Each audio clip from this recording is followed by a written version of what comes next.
Laetitia, donc j'ai bientôt 45 ans. J'ai 10 ans d'intérim, 10 ans de nounou. Et puis après, j'ai trouvé pas mal de petites missions et longues missions, CDD, CDI, je cumulais 2 emplois, etc. Les problèmes de santé et je recherchais quand même quelque chose qui puisse venir en complément de mon auto-entreprise sur des besoins un peu ponctuels ou bien particuliers. Et en l'occurrence, c'était tout ce qui était administratif.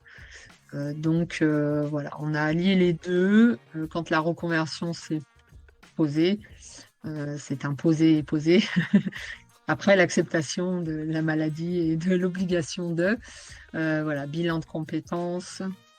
On a ciblé le métier qui pouvait être en adéquation avec justement les problèmes de santé et les besoins que j'avais moi à côté. Du coup, l'administratif, c'était pleinement le sujet. Mon employeur, pendant mon arrêt de travail, j'ai essayé de faire des pré-reprises. Le médecin du travail ne voulait pas forcément, etc. Et mon employeur et moi, on a une très très bonne relation. C'était quelqu'un de très humain et qui m'a laissé partir en PTP. Donc je suis passée par transition pro. J'ai choisi la formule mixte parce que je pensais que, et je pense toujours, que le lien qu'on crée avec les personnes que l'on voit au centre est vachement important. J'avais surtout des attentes comment dire, de résultats de compétences. Il fallait que j'ai des compétences, que j'acquière des compétences. Bienveillance aussi bien du côté des formateurs, formatrices, alors que ça soit en présentiel ou en distanciel, hein, pareil. La bienveillance, l'écoute, l'entraide, le partage du savoir, etc. Mais également des apprenants.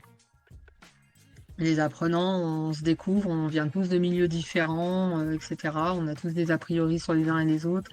On connaît personne, on est largué, hein, comme quand on a 16 ans au collège, hein, ou au lycée. Et là, on s'aperçoit qu'en fait, tout de suite, on nous met dans le bain en nous disant, mais vous n'êtes pas dans le cursus scolaire, là. C'est comme si vous étiez au boulot, on est au travail. Donc, on est des collègues de travail. Et aussi bien avec les formateurs, on est des collègues de travail. On est là pour apprendre des choses, mais voilà. Et ça, c'est ce qui m'a vraiment le plus marqué, c'est ça, cette bienveillance. Les apprenants entre nous, on était tous là à se donner un coup de main, à se réexpliquer, voilà, à bosser ensemble. Et ça s'est fait naturellement, quoi. J'ai ce qu'on appelle une maladie invisible, donc ça se voit pas, mais ça requiert un peu du niveau neurologique. Donc j'ai constamment des douleurs chroniques et de la fatigue chronique. Et il faut que je puisse changer de position constamment.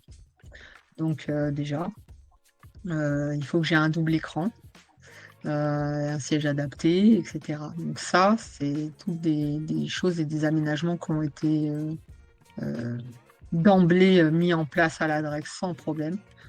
Euh, voilà, tout de suite compris. On avait pris en amont, justement, avec la référente handicap, on avait bien pointé ce que j'avais besoin, mes besoins, et ça a été pris en compte tout de suite.